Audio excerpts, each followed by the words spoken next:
নমস্কার বন্ধুরা, welcome back to my channel Priyanka's kitchen recipe in Bengali.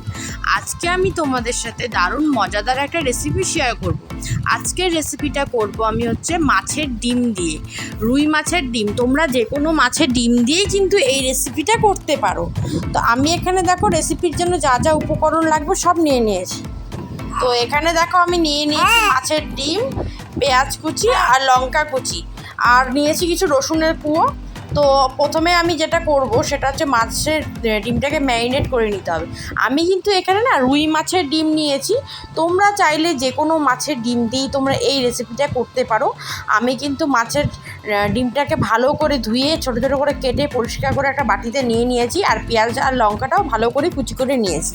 লঙ্কাগুলো চিড়ে নিয়েছি আর পেঁয়াজটা ছোটো ছোটো একদম কুচি কুচি করে নিয়েছি, জিরি করে নিয়েছি। তো আমি এখানে আমার কাছে রুই মাছের ডিমটা অ্যাভেলেবেল ছিল, তাই আমি রুই মাছের ডিম দিয়ে তোমাদেরকে রেসিপিটা দেখাচ্ছি। অন্য কোনো মাছের ডিম দিয়েও সেমভাবে এই রেসিপি করে তোমরা খেতে পারো। মাছের ডিমের আরও অনেক রেসিপি আছে, আমি পরে আরও তোমাদের সাথে শেয়ার করব। তো চলো, মাছের ডিমের মধ্যে প্রথমে আমি দিয়ে দিচ্ছি পরিমাণ মতো হলুদের গুঁড়ো। তারপরে আমি এখন দিয়ে দেবো মাছের ডিমের মধ্যে পরিমাণ মতো একটু জিরে আর ধনের গুঁড়ো, আর দিয়ে দেবো পরিমাণ মতো একটু লঙ্কার গুঁড়ো। তারপর দিয়ে দেবো স্বাদ অনুযায়ী লবণ।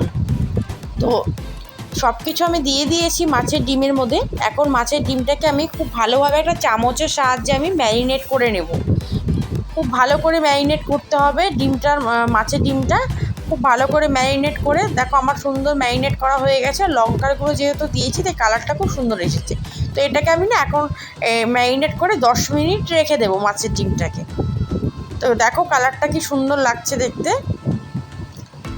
তো মাছের ডিমটাকে এখন 10 মিনিট রেখে এদিকে চলো 10 মিনিট পরে আমি গ্যাস ওভেন ধরিয়ে একটা কড়াই বসিয়ে দেব। 10 মিনিট হয়ে গেছে, গ্যাস ওভেন ধরে একটি কড়াই বসিয়ে দিলাম। তো গ্যাস ওভেন ধরিয়ে কড়াইটা বসিয়ে দিয়েছি। এবার কড়াইটাকে ভীষণ ভালোভাবে গরম করে নিতে হবে, কারণ কড়াই যদি ভালোভাবে গরম না হয় তাহলে কিন্তু মাছ আটকে যাবে। মাছের ডিমটা কড়াইয়ের মধ্যে লেগে যায়। তো দেখো কড়াইয়ের মধ্যে আমি দিয়ে দিলাম তেল। কড়াইটা গরম হয়ে গিয়েছিল, তো কড়াইয়ের মধ্যে দিয়ে দিয়েছি তেল। এবার তেলটাকে খুব ভালো করে আবার গরম করে নিতে হবে। খুব ভালো করে গরম করে, যে কোনো রান্নাতেই তেলটা একটু ভালো করে গরম করে না নিলে কিন্তু অনেক সময় কড়াইয়ের মধ্যে আটকে ধরে, তাই খুব ভালো করে তেলটা গরম করতে হবে। তো আমি একটা খন্তা দিয়ে তেলটাকে পুরো কড়াইয়ের মধ্যে লাগিয়ে দিচ্ছি, যাতে মাছের ডিমগুলো যখন আমি ছাড়বো কড়াইয়ের মধ্যে যেন আটকে না ধরে কোনোভাবেই। তো দেখো তেলটাকে খুব সুন্দর করে আমি লাগিয়ে নিচ্ছি কড়াইয়ের মধ্যে খন্তা দিয়ে। আমি কিন্তু এখানে ফরচুনের রাইস ব্রাইন অয়েল ব্যবহার করেছি, তোমরা যে কোনো তেল ব্যবহার করতে পারো। তো দেখো তেলটা আমার খুব ভালোভাবে গরম হয়ে গেছে, ধোঁয়া উঠছে। এখন আমি মাছের ডিমগুলো ছেড়ে দেবো এক এক করে। তো দেখো আমি চামচ দিয়ে মাছের ডিমগুলো ছেড়ে দিচ্ছি। তো এক এক করে মাছের ডিমগুলো আমি ছেড়ে দিচ্ছি চামচ দিয়ে তেলের মধ্যে। আস্তে আস্তে করে ছাড়তে হবে, কারণ মাছের ডিম কিন্তু অনেক সময় ফুটে গায়ে আসে, তাই কিন্তু ভাজার সময় একটু সাবধান। আর মাছের ডিমগুলো যখন ভাজবে, আমি যখন ভাজছিলাম স্টিমটা কিন্তু একদম মিডিয়াম টু লোতে ভাজতে হবে, তাহলে কিন্তু ডিমের ভেতরটা খুব ভালো করে ভাজা হবে। আর না হলে কিন্তু মাছের ডিমের ভেতরটা কিন্তু ভাজা হয় না, ওপরটা শুধু ভাজা হয়। তো দেখো মাছের ডিমগুলোকে আমি একদম মিডিয়াম টু লো স্টিমে খুব সুন্দর করে লাল করে ভেজে নিচ্ছি। মাছের ডিমটা ভালো ভাজা না হলে অনেক সময় কিন্তু আস্তে আস্তে একটা গন্ধ করে, তার জন্য মাছের ডিমটাকে কিন্তু একটু ভালো করে ভাজতে হবে। অনেকে হালকা ভাজে, আমার ভালো লাগে না, আমি কিন্তু একটু কড়া করেই ভাজি। আমি মাছ রান্না করলেও মাছটাকে একটু কড়া করে ভাজি, আমার একটু কড়া ভাজাই ভালো লাগে। তো দেখো মাছের ডিমগুলো উল্টে পাল্টে আমি খুব ভালো করে ভেজে নিচ্ছি, যাতে কোনোভাবে কাঁচা না থাকে মাছের ডিমগুলো। আর ভালো করে ভেজে নিচ্ছি, একটু টাইম দিচ্ছি, এপাশ ওপাশ করে ভেজে নিচ্ছি। দেখো ফেনা উঠেছে অনেক। মাছের ডিম এমন, মাছের ডিম বলে না, তোমরা দেখবে যে কোনো ডিম ভাজলে পারে, ডিমের অমলেট করলে বা ডিম সেদ্ধ করে যখন আমরা রান্না করার জন্য ফ্রাই করি তখনও কিন্তু ফেনা ওঠে। ডিম যে কোনো ডিমই তেলের মধ্যে পড়লেই ফেনা ওঠে। প্রচণ্ড ফেনা হয়েছে দেখো, কিন্তু ফেনাগুলো থাকবে না যখন আমি মাছের ডিমগুলো নামিয়ে দেবো। ঠান্ডা হয়ে গেলেই ফেনাগুলো চলে যাবে।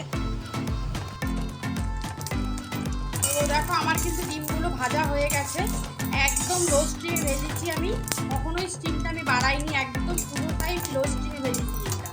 দেখো কি সুন্দর করে ভেজেছি, একদম লাল লাল। কিন্তু দেখো ফেনার জন্য বোঝা যাচ্ছে না, এই ফেনাটা কমে যাবে একটু পরে, ঠান্ডা হলেই কমে যাবে।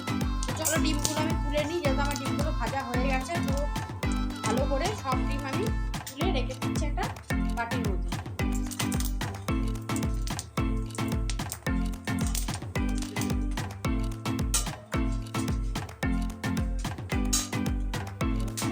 দেখো ডিমগুলো কিন্তু সব আমি তুলে নিয়েছি আর ঠান্ডা।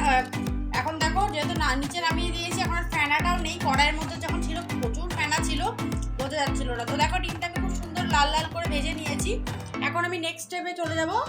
ওই কড়াইয়ের মধ্যেই আমি দিয়ে দেবো আরও কিছু সামান্য তেল, বেশি তেল লাগবে না এই রান্নায়।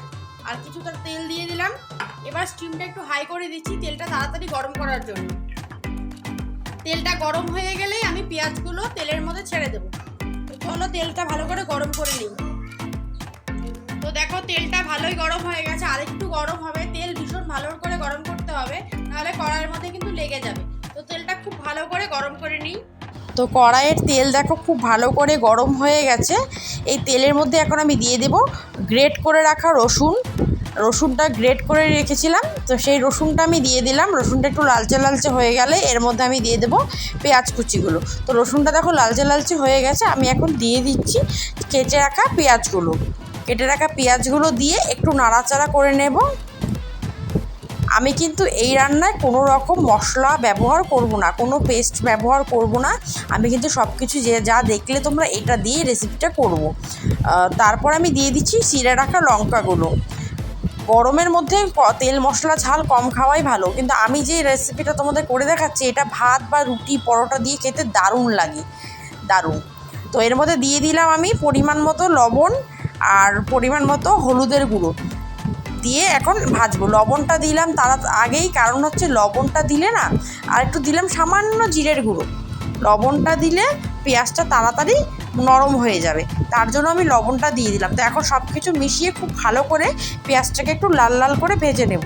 তো দেখো পেঁয়াজটা নরম হওয়ার জন্য আমি একটু ঢাকা দিয়ে দিলাম, তাড়াতাড়ি পেঁয়াজটা নরম হয়ে যাবে। তো 2-4 মিনিট পরে আবার একটু ঢাকনাটা খুলে দেখি পেঁয়াজটা এরকম অবস্থা নরম হয়েছে কিনা।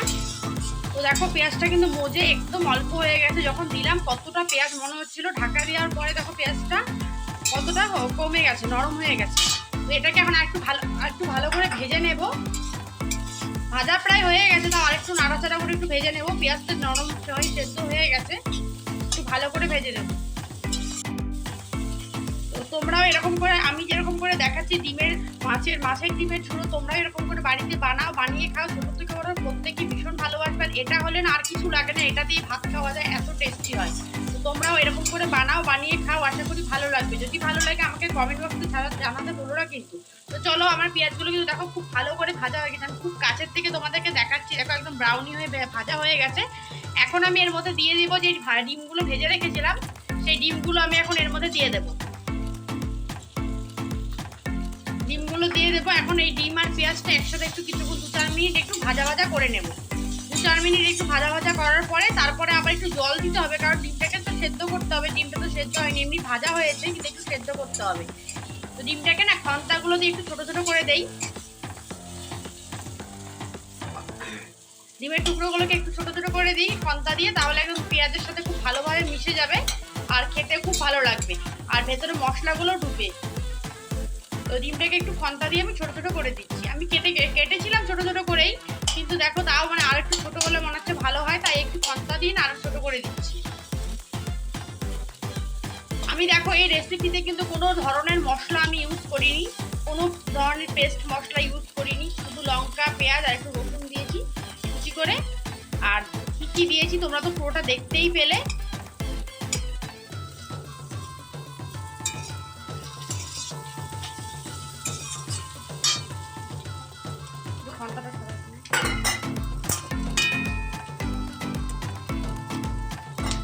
তো দেখো আমার ডিম দিয়েও পেঁয়াজের সাথে খুব ভালো করে ভাজা হয়ে গেছে।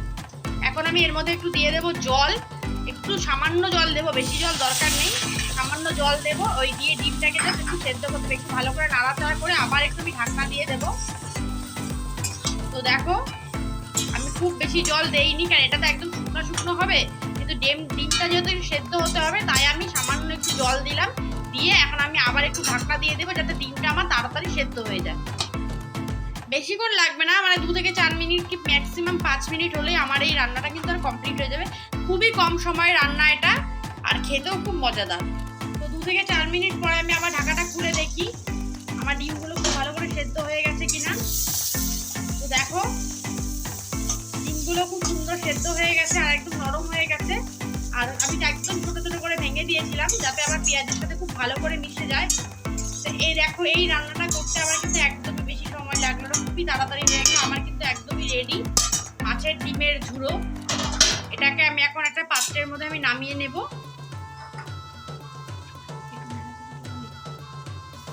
তো দেখো এখন একটু স্টিমটা হাই করেছি, একটু হাই করে একটু আমি ভেজে নিচ্ছি, আর একটু ভেজে তারপর এটা আমি নামিয়ে নেব। জলটা দেখো একদম শুকিয়ে গেছে।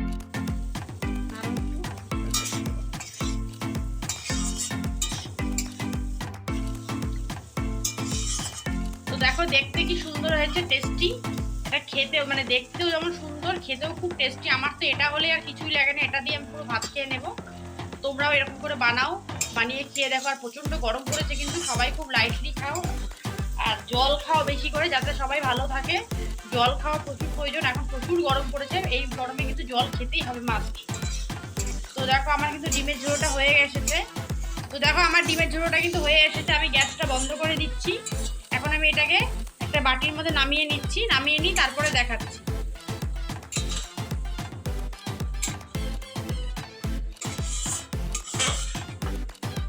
দেখো এই যে বাটিতে সার্ভ করে নিয়েছি আমি মাছের ডিমের ঝুড়ো। এটা আমি রুই মাছের ডিমের ঝুড়ো করেছি, তোমরা চাইলে যে কোনো মাছের ডিম দিয়ে এই ঝুড়োটা বানিয়ে খেতে পারো।